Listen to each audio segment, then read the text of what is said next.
You are listening to Dove Valley Deep Divers with Erick Trickel and Lance Sanderson. Ball comes out of the hands of Newton. It's on the ground, picked up by T.J. Ward at the 4-yard line. Vaughn Miller did it again. On Overtime Media. And it looks like we are live. I'm going to give the Lana Beast just a second here to add the Facebook group in here. Taking a drink of water really fast.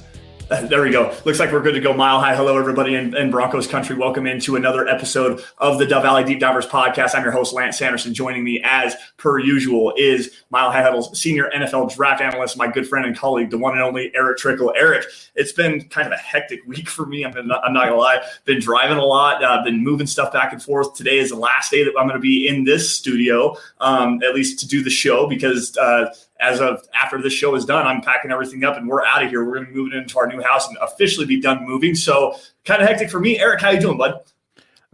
For the most part, I'm doing pretty good. Purchased my plane ticket to fly down to Denver the 25th of September. Going to be tailgating, part of the Mile High Huddle little tailgate get-together thing that Chad's doing. I'm going to be there for that, and then that Sunday, and then I'm going to be flying back on Monday. So my anxiety for that's going. I don't handle big crowds very well, so that's one reason why I don't mind living in Alaska. So kind of a little hesitant there, but tickets purchased. I'm not backing out of it. I can't back out of it. I'm going to enjoy it. Had to buy first class. I want to fly comfortably. And I'm a little bit of a bigger of a guy. So I wanted to fly comfortably. So excited to go. I love being in the air. That's the thing. I'm not necessarily looking forward to the most. I'm most comfortable with flying. I love being in the air. It's where I feel most at peace. So excited for that part, but the social anxiety is getting to me a little bit. And, yeah, I feel you, dude. Like I'm still not quite 100% on actually being able to go, but it sounds like if I just do the right things and get everything planned out. I've been so busy, dude. Like I've been so busy trying to get the house taken care of. Paying bills at two places right now has kind of been a little bit hectic, running short on some funds. So, but doing the best that I can anyways, but I am anticipating on going. I do intend to go. So hopefully we'll be able to meet up for the first time and get to meet, I think it's Chad and Zach's going. I know John's going as well. A couple other people might be there. I think Mike, I believe Luke Hooker's planning on going. Okay. Mike is planning on being there. Yep. Yeah, so it's going to be a lot of fun. I'm looking forward to meeting people in person for the first time and actually getting to shake some people's hands and have a conversation, not necessarily only about football, but about life in general, and get to know some of the staffers. But guys, everybody, you're more than welcome to show up Mile High Stadium September 26th when the Broncos take on the New York Jets. I want to go to the game too, but I don't think I'm going to be able to afford that. So it's going to be really fun, though. We'll do a meet and greet with everybody, do a little bit of tailgating, walk around the stadium, and just have some fun. So guys, make sure you mark your calendars, September 26th. Make sure you're there and do the meet and greet with the Mile High Huddle staff. But guys, today we have a really fun and entertaining show kind of planned out for you guys. We're going to break down the strengths and weaknesses of Teddy Bridgewater and Drew Lock and what that means for the receiving core, because there's some very big differences, obviously, between the two of them. Now, Erick, I want your opinion first here. Let's start with Teddy Bridgewater. Break down the strengths and weaknesses of what Teddy Bridgewater brings to the Denver Broncos and what that could potentially look like on the field. Timing, placement, and I know a lot of people like to point to his interception numbers last year, but he actually does a pretty good job protecting the ball. Most of his interceptions last year came after he hurt his knee, when he even flat out said that I should have hung up the cleats, I should have called it a season, and he didn't. He ended up throwing a bunch of interceptions. So he does a pretty good job taking care of the ball. He's accurate. He has good placement. He's got good timing. The big thing is that he is what he is really at this point. He's not a guy that's going to go get you 40-plus touchdowns, 30-plus touchdowns. 15 to 20 touchdowns, that's probably the most you'd get out of him. But you'd probably end up with a 2-to-1 touchdown to interception ratio right around. And he's not one to really push the ball downfield. He can, but it's more based off of timing instead of arm strength. So that's what he brings to the table. He's a little bit more of a safer player than Drew Lock is at this point. And outside of injuries, he's played well. Last year at Carolina, people don't realize how well he was playing before he hurt his knee in that second game against the Tampa Bay Buccaneers. And in Minnesota, before he had that one big major knee injury, he was looking like he was going to be something pretty solid. And the injuries have just set him back. So that's the other concern with him.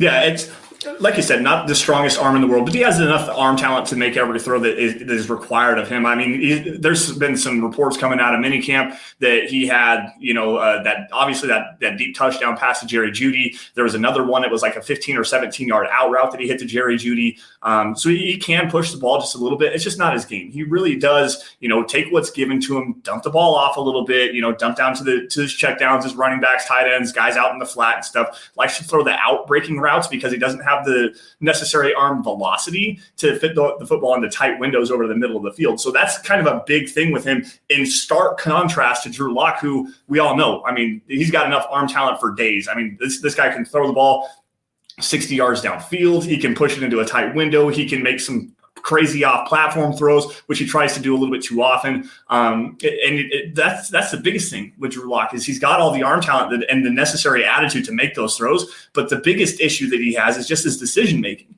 And we've talked about that a lot here. The decision-making with Drew Lock is what really gets him into trouble because he does like to fit those footballs into tight windows. He's just arrogant and cocky, thinks he's the cock of the walk, and he wants to make those big highlight splash plays. He doesn't necessarily take what's given to him. Now, where this conversation gets very interesting is the weapons that the Broncos have. I mean, Cortland Sutton, Tim Patrick, the big body catch guys, Jerry Judy, KJ Hamler, the shiftier guys, better route runners, guys that get open and do their best work over the middle of the field that need some more timing and anticipation with their throws. Obviously, Noah Fant, who you can use in a multitude of different ways. And I got a point that I want to bring up with that. But the stark contrast in the way that these two quarterbacks play the field and throw the football really leads into some interesting dynamics regarding especially Cortland Sutton, Jerry Judy, and Noah Fant. Now, Eric, speaking to Cortland Sutton, obviously we know that the big catch radius is there with him and he can go get to those jump balls. Obviously, it's going to be Drew Lock that would be the better quarterback for him. Why,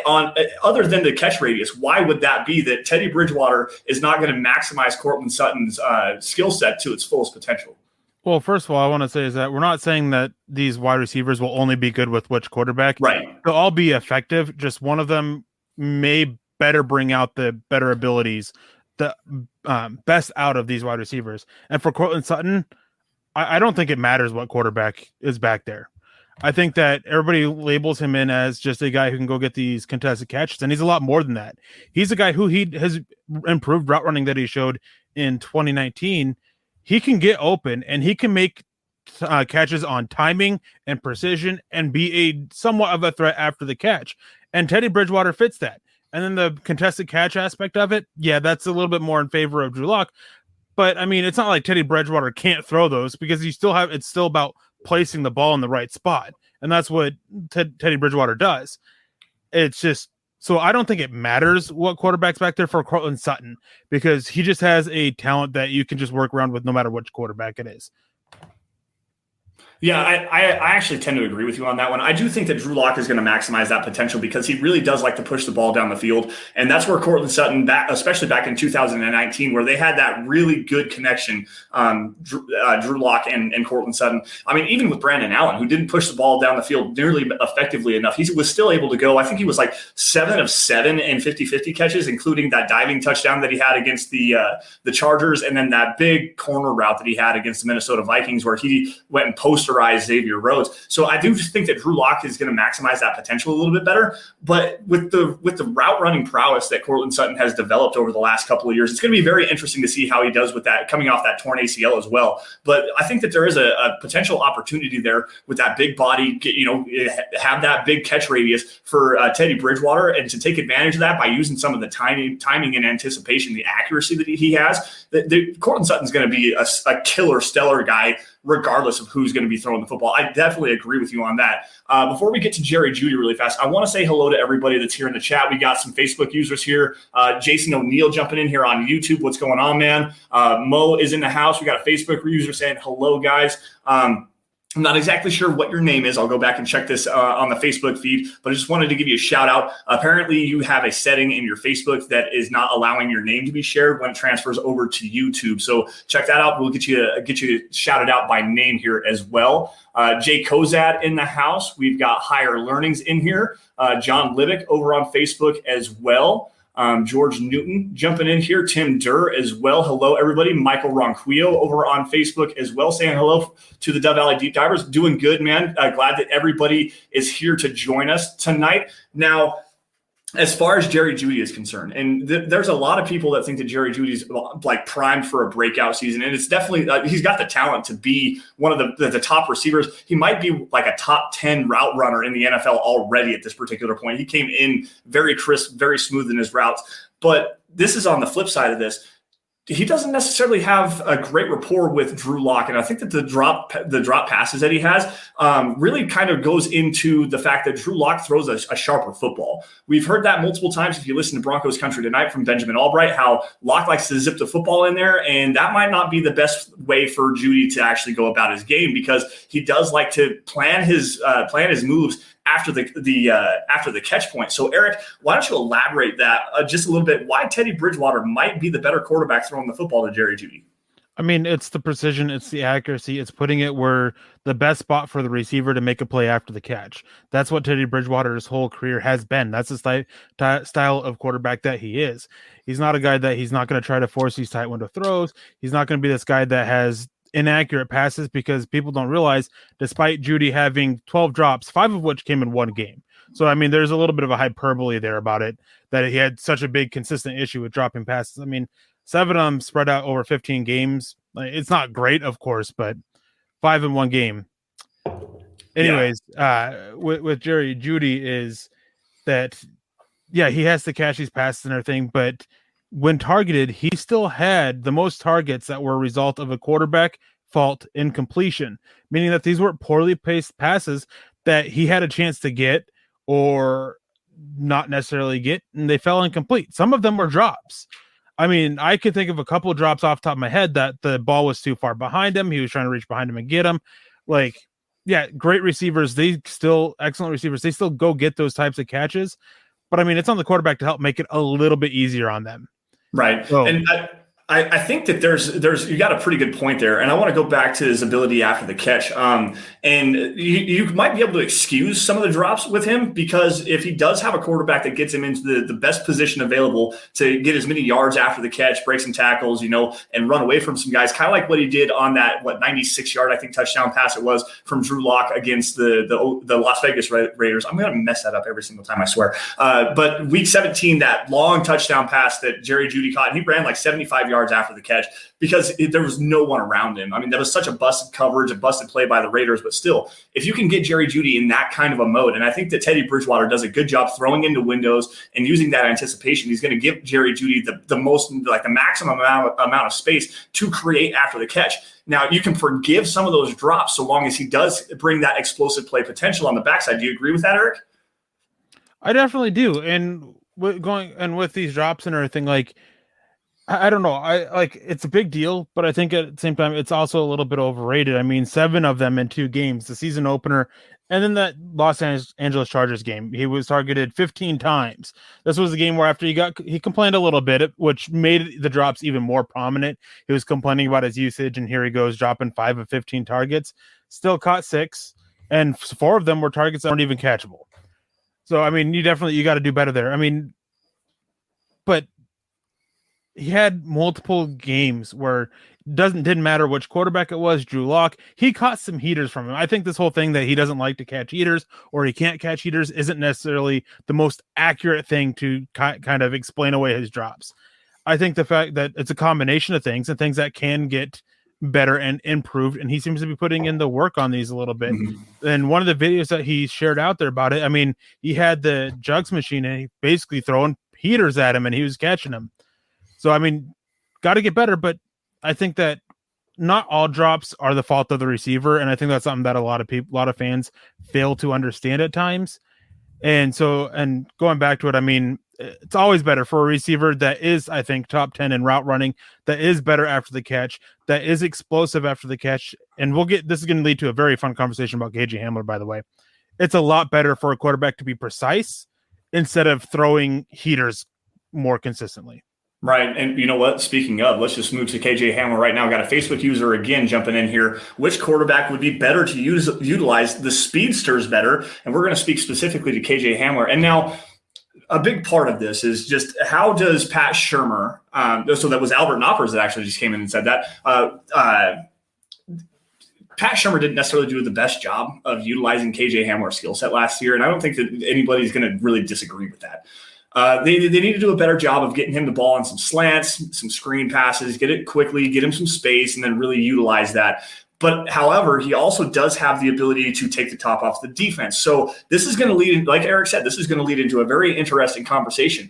Drew Lock, obviously, with the arm strength and the arm talent throwing the ball down the field, probably would be best to utilize KJ Hamler's skill set to its fullest potential because it's the Will Fuller effect. It's the Ted Ginn effect, if you know what I mean, where you have that speedster that can take off the top of the defense and push the ball down the field. Your offense is naturally going to have some more success because it opens up everything underneath for the rest of your offense. I think when Will Fuller is on the field back in Houston, it was like a 3-point per game difference as compared to when he was off of the field. That effect of that speedster taking the top off of the defense and helping your offense underneath actually makes it easier to move the football. So on the flip side of that, KJ Hamler has the short area quickness and burst that with Teddy Bridgewater getting the ball out quick and hitting him with some anticipation and hitting him in stride and stuff could really open up some more potential with KJ Hamler on the field as well, because he can use that speed after the catch and run away from some guys. Now, Eric, I'm going to leave it up to you. Which quarterback do you think is the better quarterback to take advantage of a KJ Hamler this year?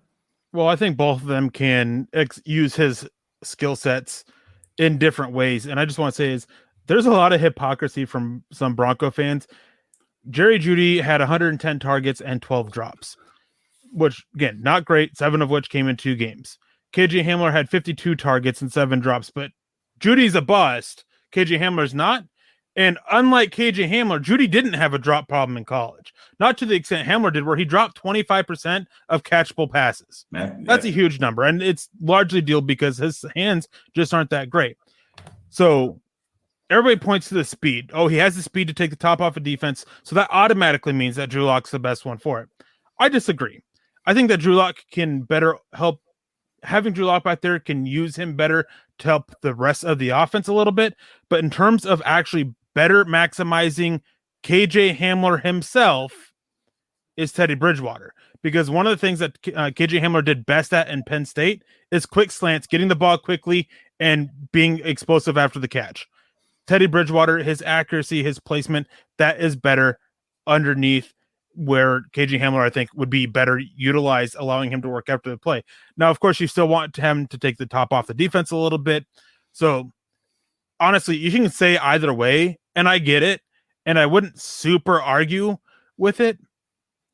But, I mean, I would definitely go that Teddy Bridgewater, in terms of the player himself, is better for KJ Hamler, while Drew Lock is better with KJ Hamler for the whole offense. Yeah, and Higher Learning is kind of jumping in here with the same thoughts as you. And I tend to agree on that. The quicker checkdowns tend to be better for KJ in the short passing game. The timing, rhythm, the quick slants, the quick hitches, stuff like that. Like I said, get the ball into his hands quick. I want to see them use him more on some crossing routes, some 7, 8, 9, 10-yard crossing routes, get him over the middle of the field a little bit, and see if you can't pick a linebacker that's supposed to be in zone coverage or in man coverage, line him up in the slot, get him against a linebacker, maybe a safety that's a little bit slower, and see if you can't get him on those crossing routes where you can have him run away from somebody and get on the backside of the play and then take off and go upfield and really highlight that speed.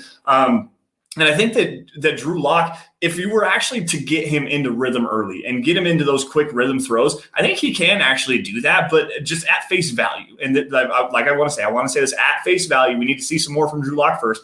I think at face value, Teddy Bridgewater is probably the better quarterback to, like you said, maximize his skill set to its fullest potential. Just because you have that ability to, deep passes are literally the worst play in the NFL. Quite honestly, they are the most inefficient plays that you can get. When you're hitting on, 25, 30, 40% of your plays that are 20 yards or more, which is a pretty good average. 40% on 20 yards or more, that's actually a pretty decent average for throwing the football down the field. Now, if you're hitting on 70% of your passes within 10 yards and you have a speedster that can actually take advantage of that, that is the more efficient play, and that's where Teddy Bridgewater kind of takes the nod here.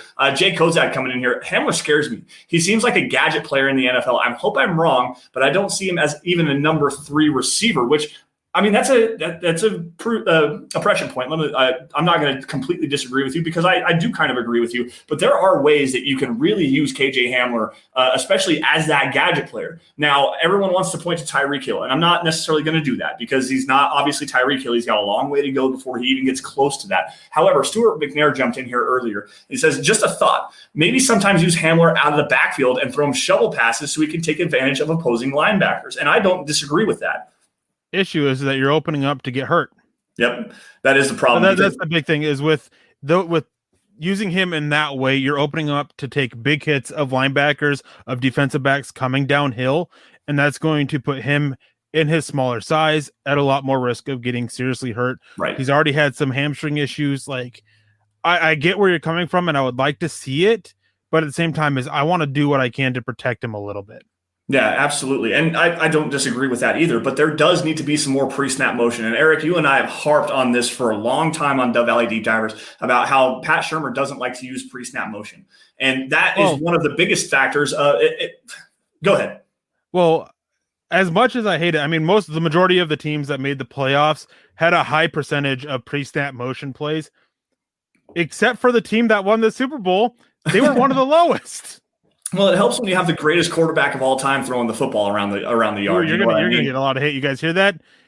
Lance doesn't think that John Elway or Peyton Manning is the greatest quarterback of all time. He thinks that Timmy Brady is, or Tom Brady. Yeah. Well, it's really hard to argue with 7 Super Bowls, man. And he did it without Bill Belichick. So that pretty much should handle that argument. Like, he won a Super Bowl with Bruce Arians. Well, he did it with still a great team. Oh yeah, absolutely. I'm not going to disagree with that, man. But 7 Super Bowl rings is like we digress. Yeah. But anyways, it obviously helps. And Bruce Arians, he's always been one who he's never really used a lot of motion for it, and he just doesn't feel the need of it.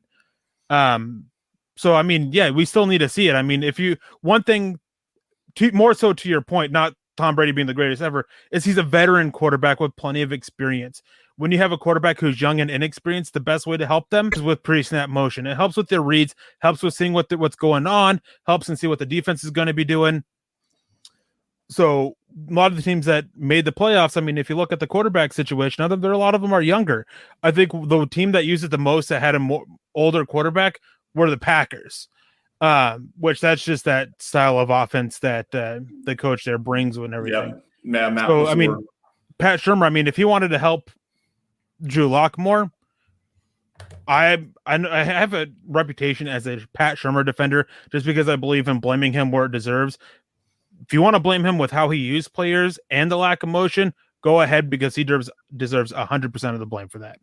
Yeah, absolutely. And like there are times where he actually has good route concepts and good schemes. It's not like a dated system. It's just you got to find the right quarterback to take advantage of that. He really likes to utilize the middle of the field. And veteran quarterbacks tend to use the middle of the field a lot better. I mean, look at like a guy like Kyler Murray, and there's some size limitations there. But that young quarterback, he likes to throw outside of the numbers. He doesn't like to use the middle of the field. Young quarterbacks typically lock onto one side of the field. I won't even say one read. Just they lock onto one side of the field, and that's where they're going to go with the football. You need to have a guy that can actually scan the whole field, understand what's going to go on with the defense pre-snap, and that's where utilizing that pre-snap motion will definitely help a young quarterback by helping them identify what coverage is coming to them. Which you mentioned one read. Can we talk a little bit about Drew Lock's improvements? I know that we're skipping away from the topic of the conversation, and don't worry, I will bring this around. Everybody saw improvement from Drew Lock over the last 5 games. Yep. But there's a complete failure to realize how that came. Denver, they cut down the field in half. He was only looking right or left, and he was only making one read. He was reading what the safety of that side of the field was doing. If he was dropping high, he's taking the underneath receiver. If he's dropping low, he's taking the over receiver. If the coverage is still too tight and you can't read the safety properly, he's hitting the check down. That's what it was. That's what most of Drew Lock's passing plays were after that point. So if they do roll with Drew Lock, and they kind of continue this on, at least early on, to help ease him up and bring him up and gain confidence so he can be utilized and start trying to read the field more, then I think that's one way that a player like Tim Patrick and Albert Okwuegbunam actually fit so much more, because these are guys that with a shrunken field, you still can get vertical with them. Mm-hmm. And that's one reason we're going back on Cortland Sutton. That's another reason why he does fit him there. But I still think with Sutton, he just does a lot of things well that fit both quarterback that you can't really pick. So Tim Patrick and Albert Okwuegbunam, I think, fit that style perfectly for him. And I think that if Albert Okwuegbunam didn't get hurt, we would see him do a little bit more. And Tommy came in and asked, what is Albert O's role in this offense with a healthy Fant? Plus or minus 500 yards, 5 touchdowns. I think it'll be plus and minus. I think we'll see more touchdowns out of him, but less yards. Yep. I don't think we'll see him used between the 20s as much. But I think that definitely inside the red zone, we'll see him used quite a bit because of his size.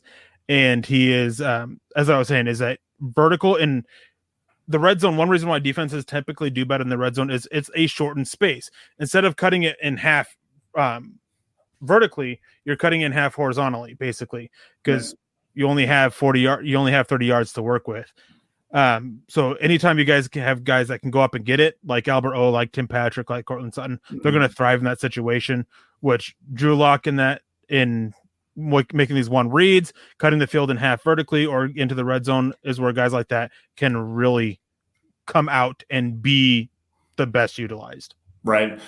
Tommy coming back in here and he says that Cortland Sutton is Odell Beckham 2.0. I disagree with you on this one, but I do think he's going with it. I do. I don't agree. I think that Cortland Sutton is Andre Johnson 2.0. Height, weight, speed, kind of a guy. Go get the football, big possession receiver. That is Cortland Sutton, like to a T.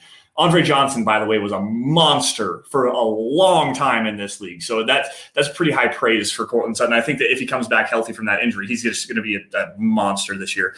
Now I'm seeing a lot of things talking about tight end too, and Beck and Albert O, and I wouldn't sleep on Erick Saubert really either. Right. Oh, from higher learnings here, I think we'll see a lot of 2 tight end sets. There was somebody else that had a comment about it too, but yeah, I mean, Beck, I think that they view more as a fullback than an actual tight end. Not saying he won't be used there, but I think Erick Saubert, he was brought in as a reason. They were looking at blocking tight ends in the draft and they missed.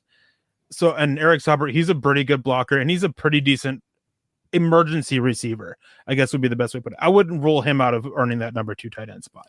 Now, so speaking of 2 tight ends, let's move this conversation to the tight end position really fast because I kind of had an epiphany last night. I was driving back home from work and I was kind of thinking, what's my next hot take? Because I need a good hot take here. And this is actually one that I think is going to be not necessarily received as a hot take. I think it's really a good idea.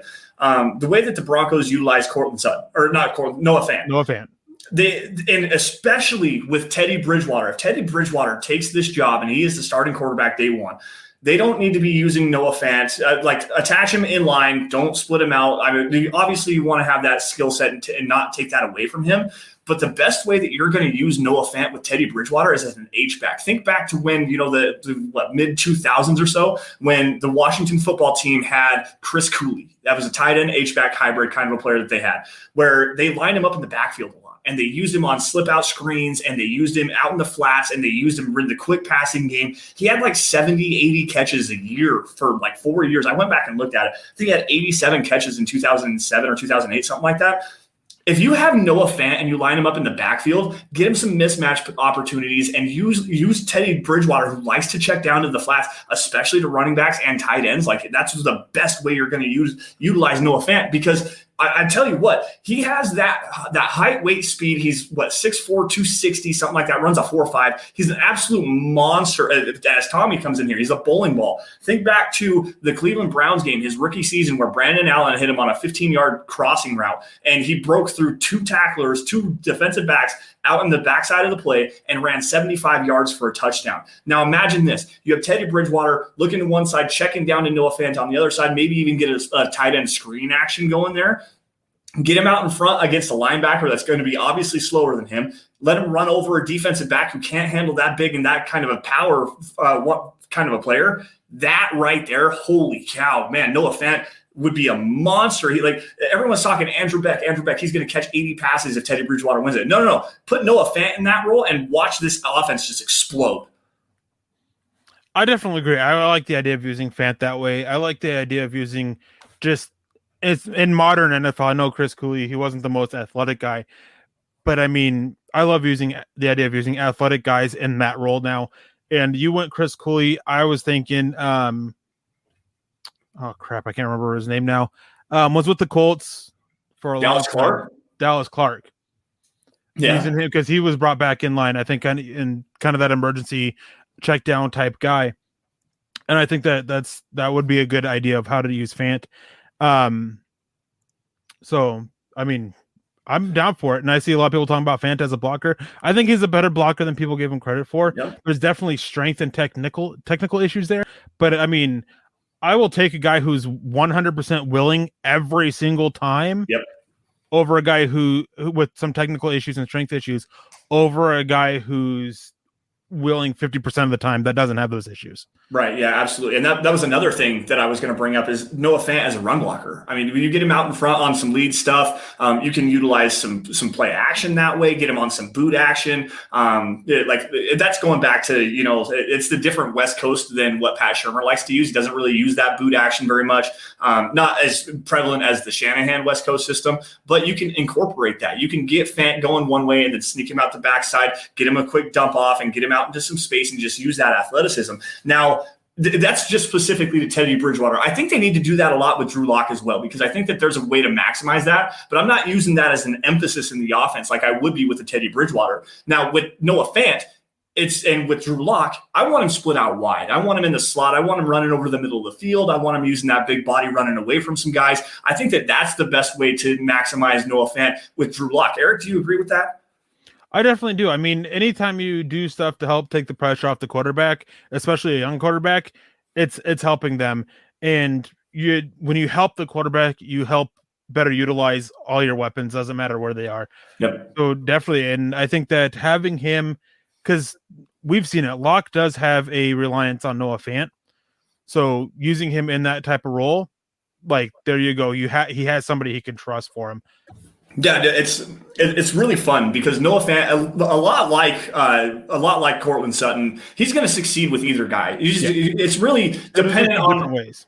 Exactly, and it's going to exactly like Cortland Sutton. It's really going to depend on what happens with Pat Shurmur and can he evolve just a little bit. He really does like to stick with the scheme that he actually has. Yes, Black Knight, by the way, that is exactly what you saw.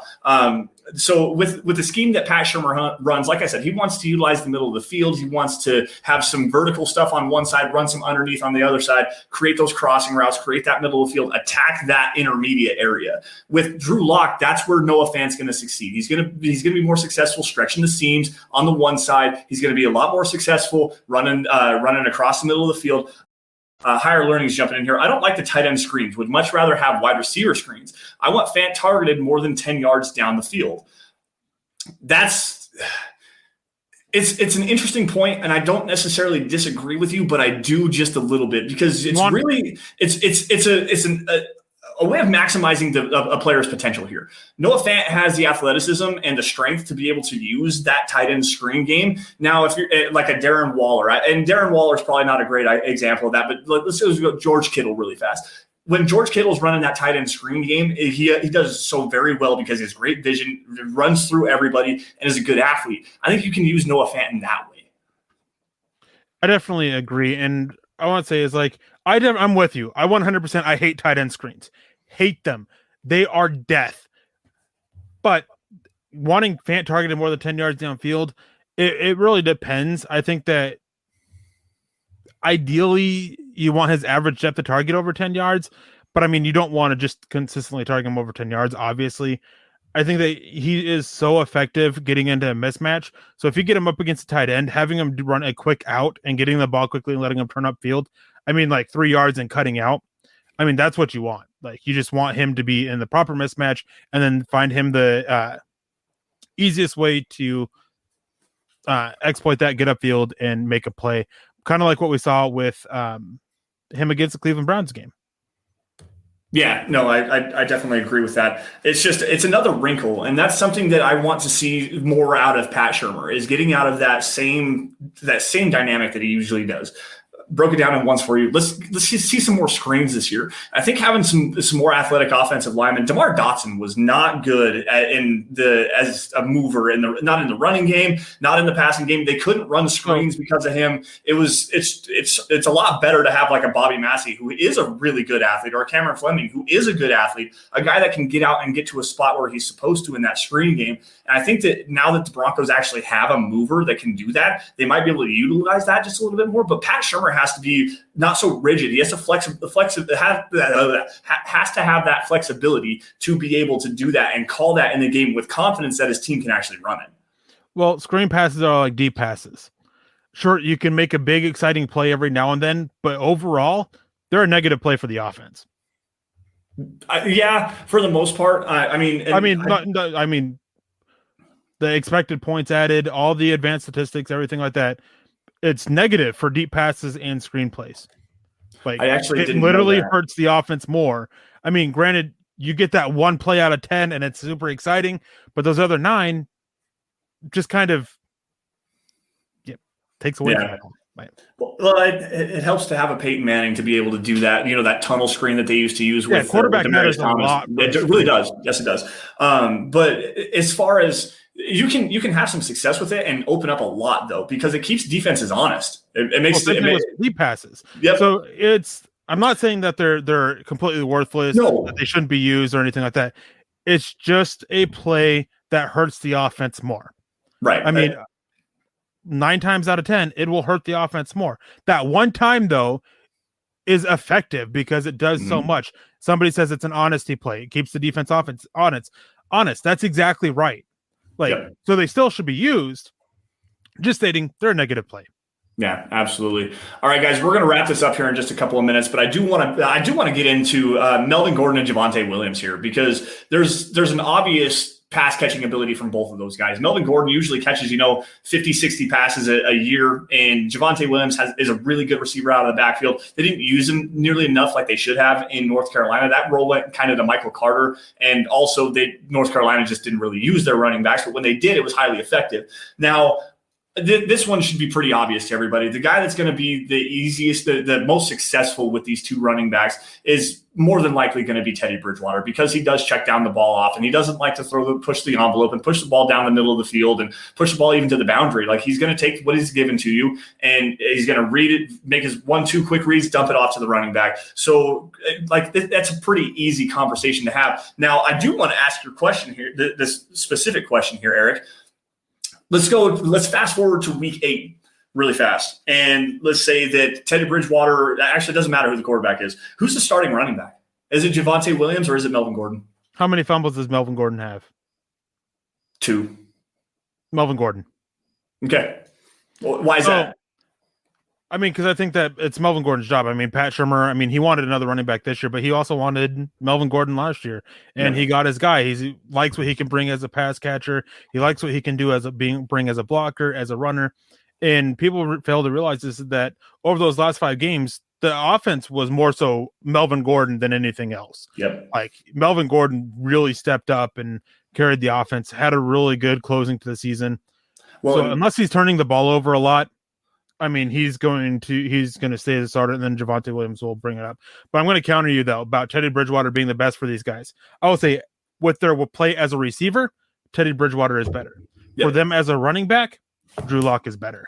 Good point. That's actually a really good point. And Tommy actually came in here with a pretty interesting point here as well, that they're going to run the ball 25 times a game. And as of last year, and John, I see you down here, as of last year, especially towards the end of the season, Melvin Gordon was averaging like 19, 20 touches, 20 rushing attempts a game. Like, he was in that. They used him as that bell count back.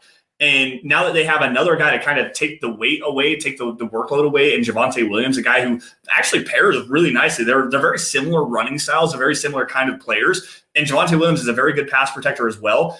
It's not a switch dynamic. It's not like a thunder lightning. You have the ability to run the same plays with these two players that work differently.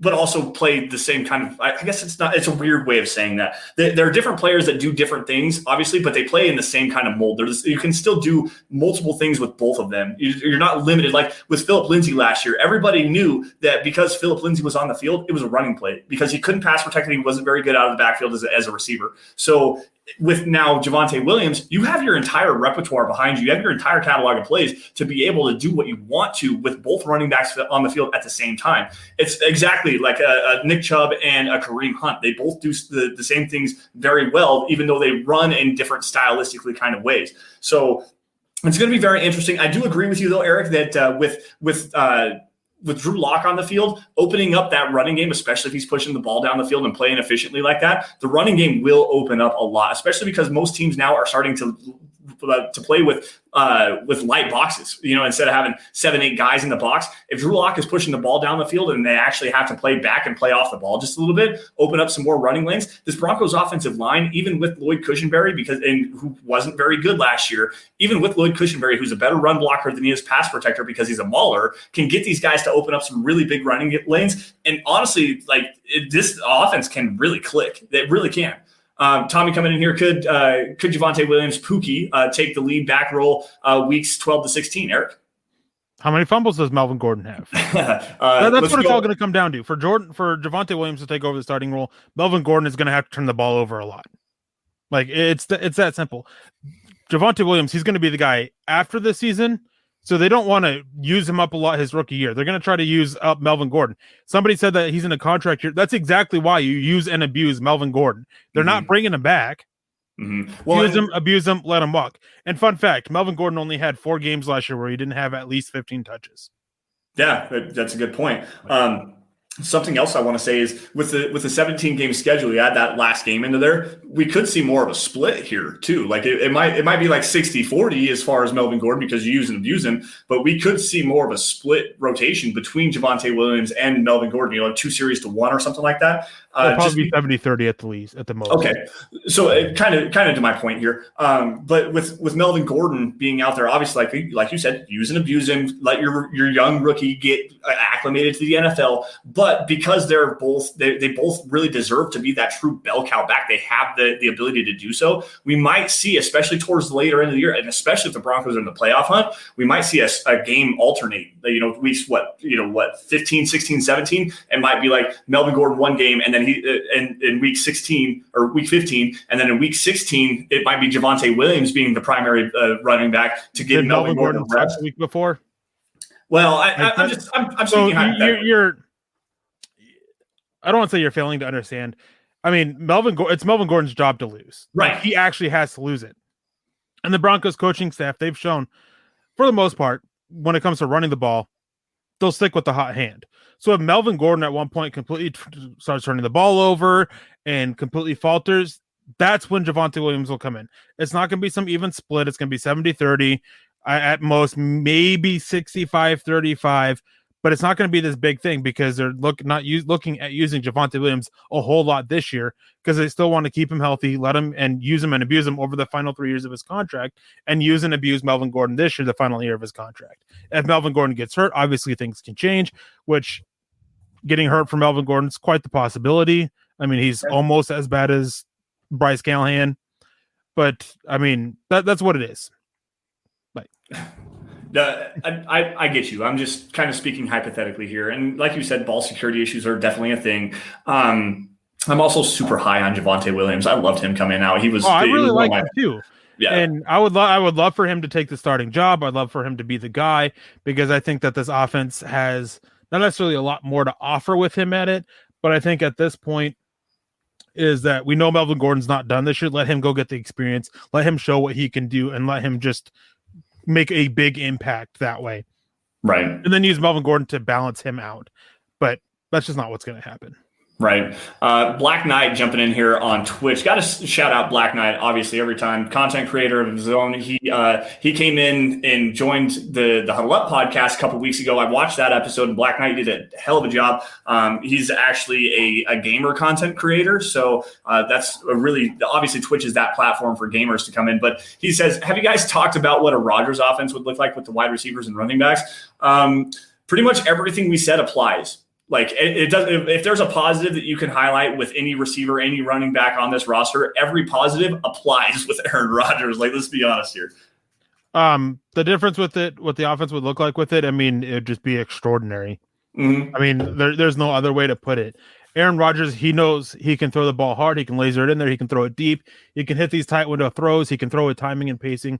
He can maximize every single receiver, every single tight end, every single running back, everybody's ability. I mean, even the offensive line, he can maximize.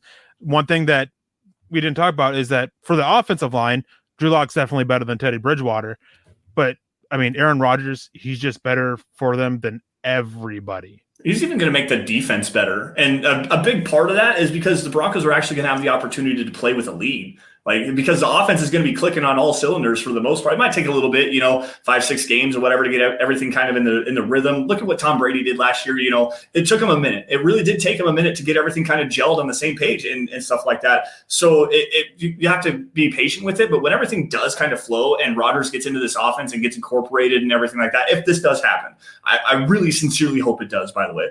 If Rodgers comes in and everything starts to gel and the Broncos are playing with a 10, 14-point lead, that defense is going to be ferocious. Oh, man, it's going to be so much fun. Because teams are going to have to pass. They're going to have to push the ball down the field, and the pass rushers are going to be able to get home. They're going to be able to get after it. The Broncos have a legit secondary full of 5, 6, 7 guys that can take the football away. Man, this team is going to be so good with Aaron Rodgers. It's going to be ridiculous. Eric, did you want something there? Yeah, I was looking it up and everything and looking at the snap counts and everything. So Melvin Gordon last year ended up with just over 58% of the snap counts. So not quite 60%. But I mean, there was one game where he left early, a couple games where he left early, one game that there was a concern that he might miss. So there were other injury factors into it. So, I mean, I was saying 65-30 or 65-35, 70-30. I mean, injuries are going to play a factor, and he's going to get banged up. They're going to rest him. So maybe you are right. Maybe it is going to be more 60-40. Well, regardless, it doesn't necessarily matter. Broncos 17-0 jumping in here at the last minute, right at the wire here with a super sticker. Number one, $20 donation. Dude, we appreciate you for joining. We appreciate the donation. We appreciate everybody's support. But I think, Eric, is that going to wrap it up for us tonight? Yeah, all right. Well, let's get out of here. John, I'm going to take the sticks really fast, remove this really quick, and run through our matters of business. Guys, thank you all for joining the Dove Valley Deep Divers podcast. You guys can find us both on Twitter by following me at Sanderson MHH, for Eric at Erick Trickel. Also for John at John KMHH. It's John JONKAYMHH. That's the man behind the scenes that's producing the show. Does a great job. Great friend. Really enjoyable follow as well. Yeah, I'll also follow. Really excited to actually get to meet him face to face. Yes, very much so. Guys, also while you're at it, follow at DVDD_pod. That's a podcast account. You can find out exactly what the Broncos are going to be or what we're going to be talking about on the Dove Valley Deep Divers podcast. Also, guys, follow at Mile High Huddle. That's the mother account. You're going to get breaking news and analysis on your Denver Broncos, film breakdowns, opinion articles from your favorite personalities, including myself and Eric, Nick Kendall, Carl Dumler, Luke Patterson, Chad, Zach, the entire gang. Anything that drops Broncos related, you're going to find it at Mile High Huddle. Facebook users, go to facebook.com/Mile High Huddle. Become a supporter. Click the blue Become a Supporter buttons. $5 a month. You're going to get yourself some premium content like the Trickel Zone. Eric, are you doing Trickel Zone this week, or is that next week? It's next week. I'm taking tomorrow off because, long story short, we were celebrating my daughter's birthday tomorrow. We decided to move it to Monday, but we're still having family coming down tomorrow, so we're still celebrating it tomorrow. So no, I'm not going to be doing it. And I see Black Knight saying, "Peace out, guys. Back to Mass Effect 2." Man, Mass Effect, man, you got my heart with that one. I'm on 3 right now and playing through the Legendary Edition. I'm going to get ready, but once I beat it, I'm going to be playing through it again. Nice. Love that series. Yeah, but anyways, no Trickel Zone this week, guys. But usually that show airs at 12 o'clock noon Mountain Time on Saturdays. On Sundays, you'll get Kelberman's Corner with the hot takes that hold water with Zach Kelberman and Kim Becker. And that show is, again, Sunday at noon Mountain Time. The Broncos Book Club with Chad Jensen. Make sure you guys check that out. I'm not exactly sure when that comes on. John, you got a message for me? Saturday, the Broncos Book Club with Chad Jensen on Saturday. Make sure you guys are looking out for that on Facebook as well. Folks, if you guys are financially able to do so and you want to show some massive support to the show, huddleuppod.com. That's where you guys can get yourself some hats. There's a t-shirt, a face mask, there's a hoodie, there's a couple of coffee cup, there's a coffee cup, there's a onesie for your baby, anything for the guys, for the gals, anything to suit your fancy. If you want to help support the show, huddleuppod.com. And if you guys are not financially able to do so, or this is your bag. I mean, some people don't necessarily like to do that. Whatever. It is what it is. There are 3 things that everybody should be doing regardless of who you are. It should be subscribe. Wherever you guys are watching this, on Facebook, on YouTube especially, Twitter, Twitch, anywhere. Subscribe to Mile High Huddle. That's the number one biggest thing that you can do. Like every video you guys see, and if you love it, share it. Share it out in front of as many Broncos fans as you possibly can. Get as many eyes on us as you possibly can, because that is the easiest and most organic way to help grow the show and get us in front of as many Broncos fans to do what we do best, which is cover your Denver Broncos. Now, with that, guys, let's see here. With that, anyways, Eric, any last words, bud? Yeah, I actually have a few of them. Just a reminder that on the home opener against the New York Jets, September 26th, Mile High Huddle is going to be doing a get-together. I'm actually going to be there. I booked my tickets before going live. For those of you who joined us during the show, I hope to see some of you guys there and tailgating and meet you face-to-face and everything, and you guys can tell me how much you hate me in person instead of just over the internet. And Gary Smith is coming in saying, is the greatest short track driver ever. Actually related to him. Best story, fight in the family ended up leading to the separation of the EL and the LE. But the changes there. But I'm actually related to him. But anyways, hope to see you guys in September. A lot of you, anyways, when I'm down in Denver and have a chance to meet some of y'all and meet John and hopefully Lance and Chad and all these guys that I haven't got to meet, but I've been working with for years. So hope to see you guys there. Hope you guys have a wonderful weekend. And I'm sure I can insert a Saturday Night Live. Ladies and gentlemen, the weekend joke in here, but yeah. No, I'm looking forward to the meet and greet as well. But everybody, thank you all for joining once again the Dove Valley Deep Divers podcast. You all stay safe, take care, have a great rest of your weekend. And as always, before we get out of here, gotta say it: go Broncos.